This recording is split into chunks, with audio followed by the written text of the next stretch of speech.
আমাদের দেশে কিছু মানুষ আছে যারা আল্লাহর সৃষ্টি জান্নাতকে মনে করে তাদের বাপদাদার সম্পদ।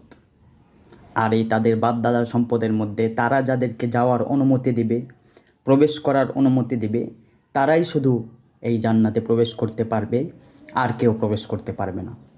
এর জন্য তারা শুধু কথায় কথায় 19 থেকে 20 হতে না হতেই, কিছু ঘটনা ঘটতে বা না ঘটতেই বিভিন্ন মানুষকে কাফের ফতোয়া দেয়, মুরতাদ ফতোয়া দেয়, মুশরিক ফতোয়া দেয়।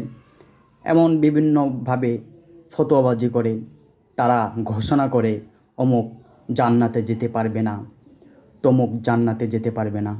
যেন জান্নাত শুধু তারা যাবে জান্নাতে এবং তাদের বাপদাদারাই যাবে, আর কেউ যেতে পারবে না।